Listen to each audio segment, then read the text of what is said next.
Hello friends, welcome to new moon astro. আজকে আপনাদের wish manifestation টেকনিকে আমরা হেল্প নেব আমাদের গডেস হেকাটের। গডেস হেকাটে যিনি কিন্তু উইচ ক্রাফটের গড বলে ধরে নেওয়া হয় বা উনি ম্যাজিক অফ গড বলেও ধরে নেওয়া হয়। যে কোনো পরিস্থিতিতে কিন্তু আমরা চটজলদি হেল্প পেয়ে যেতে পারি গডেস হেকাটের হেল্প নিয়ে। গডেস হেকাটেকে হেল্প নেওয়ার জন্য আমাদের যে সুইচ ওয়ার্ডটা চ্যান্ট করতে হবে সেটা হলো divine Hecate mystic pathways. Divine Hecate mystic pathways continue. এটা কিন্তু পরপর 3 দিন আপনি পার্টিকুলার দিনের একটা টাইম বেছে নেবেন এবং নিজের মনের উইশটাকে হেকাটের সামনে রাখবেন। একটা কি আপনার জন্য বা চাবি, পরিষ্কার ফ্রেশ চাবি আপনার জন্য প্রয়োজন হবে এবং একটা ছোট্ট মধুর শিশি।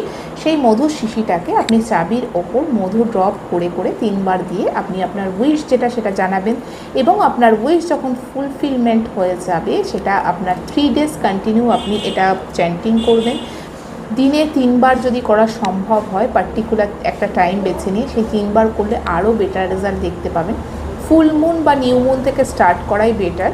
তো সেখানে আপনি কিন্তু কন্টিনিউ 3 দিন করবেন এবং উইশ ম্যানিফেস্ট করা হয়ে গেলে 3 দিন পর অটোমেটিক্যালি বন্ধ করে দেবেন। উইশ ফুলফিলমেন্টের পর পাবলিকালি জানাতে ভুলবেন না। এবং গডেস হেকাটেকে আপনি অফার করতে পারেন অনিয়ন, গার্লিক, যেহেতু আমি বললাম উইচ ক্রাফটের দেবী, তো সেখানে আপনি অনিয়ন, গার্লিক, আপনি মধু, হানি ওনার খুব পছন্দের, কি আপনি যে কি দেখবেন হেকাটে কি পাওয়া যায়, তো সেই হেকাটে কি আপনি অনলাইন থেকে নিয়ে নিতে পারেন বা যে কোনো ফ্রেশ কি যদি আপনার বাড়িতে আনইউজ করা থাকে সেটা আপনি কিন্তু হেকাটেকে অফার করতে পারেন আপনার উইশ যখন ফুলফিল হয়ে যাবে তারপর।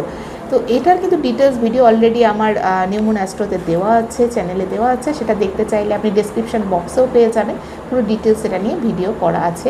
যে সুইচ ওয়ার্ডটা আপনি চ্যান্ট করবেন সেটা আমি আগেই বলে দিলাম, divine Hecate mystic pathways. Divine Hecate mystic pathways continue আপনি কতক্ষণ করবেন, 5 মিনিট 7 মিনিট, আপনার যতক্ষণ মন চায় যত বেশি করবেন উইশ ম্যানিফেস্টেশনে আপনার তত হেল্প করবে।